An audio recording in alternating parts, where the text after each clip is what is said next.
बाकी ये निराकार जब भी फिर वो रूप की किसी पे अगर आज तन ठीक रखा है कल नहीं भी, और आज अगर नहीं भी कल ठीक भी, बस हमें वो प्रयत्न अपने शरीर के लिए भी करते जाना है। तो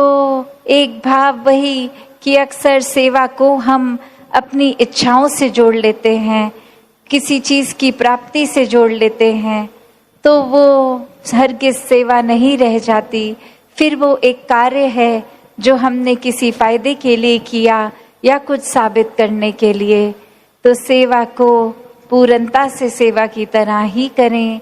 और वो जो अक्सर बात आती है कि ये तन मन धन की बात सेवा में,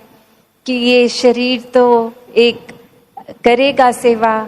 पर उससे ज़्यादा ज़रूरी ये मन को सेवा में होना चाहिए। ये प्रेजेंस एक सिर्फ शरीर की नहीं, एक उस समय भी अगर ड्यूटी पे हैं या सत्संग सुन रहे हैं या कहीं पे भी सेवा है, तो एक मन के भाव कि हम मन कहाँ है हमारा, उस समय उस सेवा में है या नहीं, हम चेतन होके खड़े हैं कि नहीं। एक अपना कोई इस तरह मैकेनिकल रूप, एक ऑटो पायलट पे नहीं कि ये कर रहे हैं तो करते जा रहे हैं। वो अलर्टनेस, वो चेतनता होनी ज़रूरी है, क्योंकि ये सेवाएं जहाँ मन से तो एक श्रद्धा से तो निभा रहे हैं, पर उस समय एक खास करके जब सेवा दल की वर्दी में हैं तो एक जिम्मेवारी और बढ़ जाती है कि अब ये और ज़्यादा फुली प्रेजेंट होना है, पूरी तरह उपस्थित होना है। एक हम जोन आउट नहीं हो सकते कि खड़े तो यहाँ है, ख्याल कहीं और चले गए। तो कैसे हर समय एक सेवा के दौरान खास करके पूरे ही एक अपने आप को मन से भी, एक दिमाग से भी पूरी तरह उपस्थित रखें, तभी वो एक पूर्णता से, एक अच्छे रूप से सेवा हो सकती है। भक्तों ने यही समझाया है कि जितना ज़्यादा इस परमात्मा के साथ मन को जोड़ेंगे, इसके एहसास में रहेंगे, हर काम में इसको शामिल करेंगे, तो फिर एक ये मन डामाडोल नहीं होता, मन में कोई उदासी, कोई खुशी के भाव अपना प्रभाव, असर नहीं छोड़ते, क्योंकि प्राथमिकता इस मन ने परमात्मा को बना लिया है। और फिर ये प्रायोरिटी बेस जब इस परमात्मा को ही हर समय दिमाग में, दिल में रखते हैं, तो बाकी चीज़ों का असर उस तरह नहीं होता कि कोई अगर बिजनेस में नुकसान है तो एक डिप्रेशन की ओर मन जा रहा है, या फिर कुछ इतनी उपलब्धि मिल गई, अचीवमेंट मिल गई कि इतनी खुशी कि औरों के बारे में फिर सोचना ही छोड़ दिया, खुद में इतनी ईगो ले आए, एक अपने आप को बहुत ही इम्पोर्टेंट बना दिया। तो बात वही कि कैसे हर एक में, जहाँ हर किसी ने इस परमात्मा को देखना है, हर एक के अंदर वो कैपेसिटी है, वो पोटेंशियल है कि कैसे इस परमात्मा के सारे गुण, हम चाहे एक मनुष्य के शरीर में हैं, पर परमात्मा जैसे दैवीय गुणों से हम युक्त हो सकते हैं, ह्यूमन वैल्यूज से युक्त हो सकते हैं। ये मन में कंपैशन, काइंडनेस, दया, क्षमाशील होना, एक मन में प्यार का भाव, प्रेम का भाव, ये लव, ये सरेंडर, ये ब्रॉड माइंडेड होना, हर एक को एक्सेप्ट करना, हर किसी के लिए वही भाव हो कि ये इंसान से बहुत कुछ हमें सीखने को मिल सकता है। दिल कारण ना ढूंढे कि कैसे किसी से भी नफरत की जाए, हर किसी से फिर वही बात जो अभी सत्संग में भी हम सुन रहे थे कि ये एकत्व जब इस्टेब्लिश हो जाता है, ये वननेस स्थापित हो जाता है, तो वो वननेस कोई उस बात की बात नहीं है कि हर कोई एक जैसा दिखे।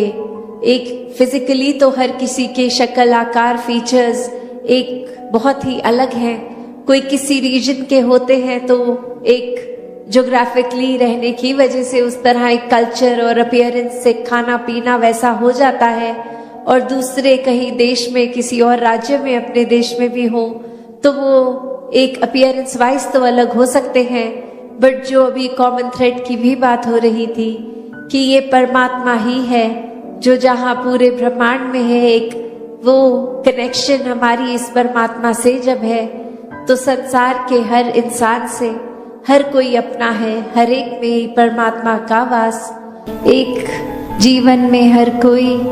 जहाँ एक समय में तो आए और निर्धारित समय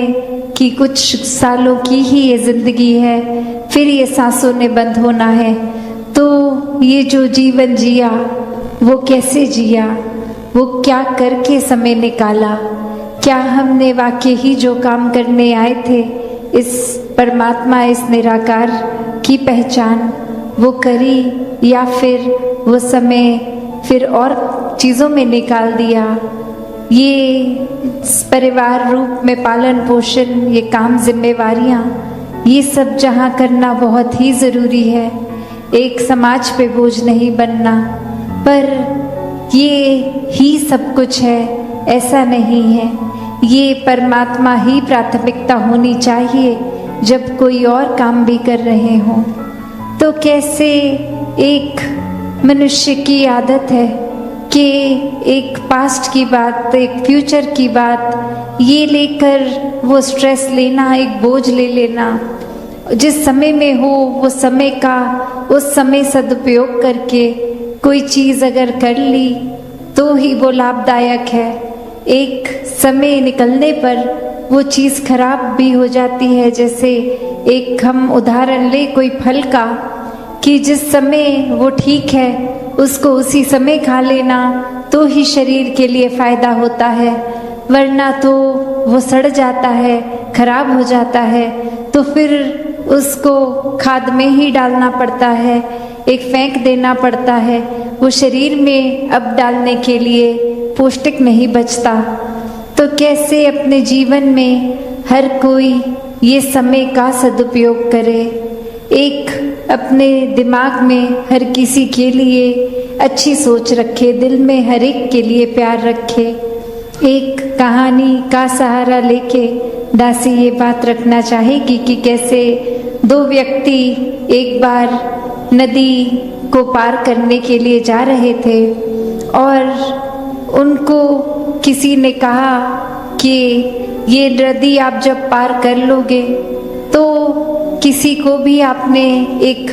वो मदद रूप नहीं करना, एक अपना ही चलते जाना है, एक अपने आप का ही पूरा ध्यान रखना है। और वहीं एक व्यक्ति उन दोनों में से ही देखता है कि कोई डूब रहा है और उसको एक मदद करके डूबने से बचा लिया। और वहीं जब वो नदी पार हो गई तो उसका मित्र उसको कहता है कि ये आपने क्या कर दिया, आपको तो मना किया गया था कि अगर अपना ही ध्यान रखना है और किसी का नहीं, वरना तो आप दूसरे का रख रहे थे, तो इसमें आपका नुकसान हो जाता, आप पानी के बहाव से खुद ही बह जाते, अपने ऊपर नियंत्रण रखना था, ये दूसरों की मदद में खुद अगर फिसल जाते तो क्या होता। तो वही इंसान समझाते हुए कहता है कि मैंने तो कब का उस इंसान को छोड़ दिया वहीं का वहीं, तुम ही हो जो इतनी देर बाद अब नदी पार हो भी गई है तो भी वो ख्याल लेकर, वो बोझ लेकर अपने साथ चलते ही जा रहे हो। वो तो कब का इंसान जिसको ज़रूरत थी उस समय में कर दी गई उसकी मदद, और मेरे को ख्याल भी नहीं आया उसके बाद, तुम तो इतनी देर और बीत भी चुकी है तो भी वही सोच पकड़ के बैठे हो। तो ऐसे अक्सर हमने कितने और भी उदाहरण देखे हैं कि एक ट्रेन जो चल रही होती है उसमें एक इंसान के पास वो एक सामान रखने की जगह बनी होती है, उसमें सामान को अगर वो रख दे तो समझदारी से एक बहुत ही आराम से अपना सफ़र कर सकता है। और वहीं वो इंसान अगर सोचे कि मैं ट्रेन पे ऑलरेडी इतने लोगों का बोझ है, मैं और ना डालूं, मैं अपने सर पे ही अपना सामान रख लूं, तो वो ट्रेन को तो फर्क नहीं पड़ता, पर उस इंसान के ऊपर कितना वजन और इतनी देर वो डिस्कम्फर्ट, वो बेचैनी से रास्ता काटेगा। तो बात वही, एक ख्यालों को, एक सोच को, एक बेचैनी को अगर हम हर समय पकड़ के बैठेंगे तो सुकून कहाँ से आएगा, वो चैन कहाँ मिलेगा, वो आराम, वो पीस कहाँ होगी। और आध्यात्मिकता की बात जब करते हैं तो ये सुकून कोई थोड़ी देर का सुकून नहीं है, ये सुकून तो हर पल का हो जाता है